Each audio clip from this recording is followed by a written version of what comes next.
नमस्कार दोस्तों, बहुत बहुत स्वागत है आपका इंडिया नाउ में और मैं हूं संदीप पाल। समाजवादी पार्टी के अध्यक्ष अखिलेश यादव ने लोकसभा चुनाव 2024 पीडीए की पॉलिसी पर लड़ने का ऐलान कर चुके हैं। उनका मानना है कि 2024 का चुनाव वो पिछड़ा, दलित और अल्पसंख्यक के आधार पर लड़ने जा रहे हैं और इसके लिए उन्होंने रणनीति भी बहुत तगड़ी बनाई, सियासी समीकरण भी बहुत अच्छी तरह साधे हैं। इस पूरे मामले पर आज हम आपको एक ऐसी रिपोर्ट बताने जा रहे हैं, एक ऐसा विश्लेषण करने जा रहे हैं जिससे आपको भी पता चलेगा कि अखिलेश यादव ने यूपी की सुरक्षित सीटें, करीब यूपी में 17 सुरक्षित सीटें हैं, उन पर सपा ने बहुत ही तगड़ी सियासी बिसात बिछाई है, जिसका मुकाबला विरोधी दलों को महंगा पड़ सकता है या चुनौतीपूर्ण हो सकता है। दरअसल जो यूपी की सुरक्षित सीटें हैं, उन पर सपा ने दलितों, पिछड़ों और अल्पसंख्यकों पर दांव खेला है। इसी कास्ट या इसी बिरादरी के लोगों को ज़्यादा से ज़्यादा टिकट दिए हैं, प्रत्याशी बनाया है और यही वजह है कि कई बार कई सीटों पर प्रत्याशी बदले भी गए। एक बार नहीं, दो बार नहीं, तीन बार बदले गए। इसके पीछे रणनीति यही है। सामान्य सीटों के अलावा जो सुरक्षित सीटें हैं, उस पर सपा ने एक अलग रणनीति तैयार की है, एक नया एंगल निकाला है और अपने पीडीए फॉर्मूले को पूरी तरह लागू किया है। कई सामान्य सीट पर भी पीडीए फॉर्मूला लागू किया गया है। तो इस बार जो अखिलेश यादव का लोकसभा चुनाव लड़ने का जो मकसद है, वो है पीडीए को संगठित करना, पीडीए वोट बैंक को पार्टी की तरफ खींचना और ज़्यादा से ज़्यादा अल्पसंख्यक, दलितों और पिछड़ों का वोट उन्हें मिले। इसके लिए उन्होंने रणनीति बनाई है। तो इसके बारे में आपको बताते हैं ज़रा विस्तार से। आगरा से लालगंज तक सपा ने पीडीए फॉर्मूला का जाल बिछाया है। सपा पिछले दिनों कई दलित सम्मेलन कर चुकी है। अंबेडकर वाहिनी नाम से एक संगठन भी उन्होंने सक्रिय कर रखा है दलितों को साधने के लिए और पीडीए पर आधारित प्रदेश भर में कई यात्राएं निकाली जा रही हैं। और सपा प्रमुख अखिलेश यादव ने मिश्रिख, हरदोई, अयोध्या, लालगंज, मोहनलालगंज में पासी प्रत्याशी उतारे हैं और जालौन, इटावा, बहराइच से जाटवों को टिकट दिया है, जाटव उम्मीदवार उतारे। तो बड़ी संख्या में अखिलेश ने भी दलित प्रत्याशियों को टिकट दिए। तो अखिलेश यादव भी बीएसपी के वोट बैंक में सेंध मारने की तैयारी कर चुके हैं, रणनीति बना ली है और ये रणनीति बीएसपी पर भी भारी पड़ सकती है। और सपा को कांग्रेस के साथ गठबंधन का फ़ायदा कितना मिलेगा, ये तो वक्त बताएगा, क्योंकि कांग्रेस की स्थिति यूपी में उतनी अच्छी तो है नहीं। फिलहाल गठबंधन करके दोनों चुनाव लड़ रहे हैं, इंडिया अलायंस के तहत चुनाव लड़ रहे हैं। तो इसी वजह से सपा ने सामान्य सीटों पर भी दलितों पर दांव खेला है। मेरठ से सुनीता वर्मा जो उनके प्रत्याशी हैं, वो भी दलित वर्ग से हैं और उनके चलते उन्होंने अतुल प्रधान का टिकट काट दिया था और सुनीता वर्मा को प्रत्याशी बनाया मेरठ से। इसी तरह सामान्य सीट है फैजाबाद की, जहां उन्होंने पुराने नेता और मौजूदा विधायक अवधेश प्रसाद को उतार दिया। अब आपको ज़रा जो सुरक्षित सीटें हैं, उनके कुछ दिलचस्प आंकड़े बताते हैं।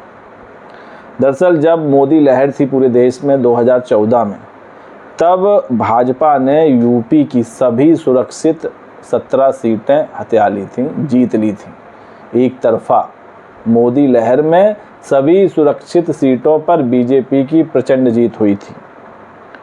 इससे पहले जब 2009 में लोकसभा चुनाव हुआ था, तब भाजपा, कांग्रेस और बसपा ने 2-2 सुरक्षित सीटें जीती थीं। रालोद जो अब एनडीए का हिस्सा हो गए हैं, जयंत चौधरी की जो पार्टी है, उसने 1 सीट जीती थी और सपा ने, अखिलेश यादव की पार्टी ने 10 सीटें जीती थी। तो शायद अखिलेश यादव 2009 की रणनीति पर काम कर रहे हैं 2024 में। 2009 का फॉर्मूला अखिलेश 2024 में इम्प्लीमेंट कर रहे हैं। तो जो यूपी में पीडीए की आबादी कितनी है, पिछड़ा, दलित और अल्पसंख्यक, तो सबसे ज़्यादा आबादी है 21% दलितों की। उसके बाद 11% हैं जाटव 3.3% हैं पासी, और जो वाल्मीकि हैं ये हैं करीब 3.5%, और खटेक और धानुक ये हैं 2.8%। तो करीब 38% आबादी पीडीए की है। यूपी में करीब 38% जो आबादी है वो पीडीए की है। इसलिए अखिलेश यादव ने 2024 में पीडीए का फॉर्मूला चुना है। लेकिन अखिलेश यादव के इस फॉर्मूले में सेंध लगाने कौन आ गया? सेंध लगाने आ गए हैं ओवैसी और पल्लवी पटेल, जिन्होंने इसकी काट निकाल दी है। पीडीएम पिछड़ा, दलित और मुसलमान, अल्पसंख्यकों की जगह वो मुसलमान की एंट्री करा दी है। तो अब थोड़ी तो चिंता अखिलेश यादव को ये ज़रूर सता रही होगी कि पीडीए का जो उन्होंने फॉर्मूला दिया और जो फॉर्मूला लाए उसी की कॉपी करके पल्लवी पटेल और ओवैसी ने पीडीएम निकाल दिया। तो क्या ओवैसी और पल्लवी पटेल का गठबंधन सपा की मुश्किलें बढ़ाएगा? ये देखने वाली बात होगी।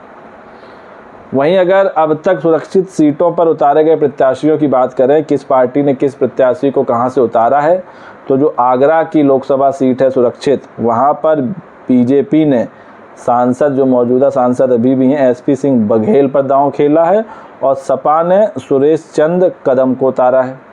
वहीं बुलंदशहर में बीजेपी ने सांसद भोला सिंह को उतारा है, और बुलंदशहर से कांग्रेस जो है इंडिया अलायंस का हिस्सा है वो यहाँ अपना प्रत्याशी उतारा है, और शिवराम वाल्मीकि को मैदान में कांग्रेस ने उतारा है। वहीं इटावा की बात करें, जो सपा का गढ़ भी माना जाता है भाजपा से, लेकिन वहाँ भी सांसद हैं रमाशंकर कठेरिया। उनसे मुकाबले के लिए सपा ने जितेंद्र दोहरे को उतारा है, ये भी दलित हैं। हरदोई से भाजपा सांसद जयप्रकाश रावत के मुकाबले सपा ने उषा वर्मा पर दांव खेला है। हाथरस से भाजपा ने अनूप वाल्मीकि पर दांव लगाया है, तो सपा ने जसवीर वाल्मीकि पर दांव लगाया है। जालौन से बीजेपी ने भानु प्रताप सिंह वर्मा को उतारा है, सपा ने नारायण दास को उतारा है। कौशाम्बी से बीजेपी ने नीलम सोनकरव को उतारा है, तो सपा ने दरोगा सरोज को मैदान में उतारा है। ये सभी वो सीटें जो सुरक्षित हैं। वहीं मिश्रिख से बीजेपी सांसद अशोक कुमार रावत मैदान में है, तो सपा ने संगीता राजवंशी को टिकट दिया है। मोहनलालगंज से केंद्रीय मंत्री सांसद कौशल किशोर हैं, और उनके मुकाबले सपा ने आर.के. चौधरी को टिकट दिया है। यहाँ मुकाबला दिलचस्प होने वाला है मोहनलालगंज की सीट से। वहीं नगीना से तो आपको पता ही है, बीजेपी ने ओम कुमार पर दांव खेला है, जो विधायक भी हैं मौजूदा, और सपा ने मनोज कुमार, तो बसपा ने सुरेंद्र पाल पर दांव खेला है। तो इस बार लोकसभा चुनाव में, खास तौर से यूपी में, सुरक्षित सीटों पर भी जंग बड़ी दिलचस्प होने वाली है। सभी पार्टियों ने लगभग सुरक्षित सीटों पर दलित, अल्पसंख्यक या कहें पिछड़ा उम्मीदवारों को ही उतारा है। तो कौन किसका वोट काटेगा, कौन किसको पछाड़ेगा, कौन किसको पटकनी देगा, किसके सिरताज सजेगा, ये सब पता चलेगा 4 जून को। तब तक करना होगा इंतज़ार। तो अखिलेश यादव की सुरक्षित सीटों पर इस रणनीति पर आपका क्या सोचना है, आपके क्या विचार है, आपकी क्या राय है, कमेंट्स करके बताइए। वीडियो पसंद आया हो तो चैनल को लाइक, शेयर और सब्सक्राइब करना ना भूलिए। तब तक के लिए नमस्कार।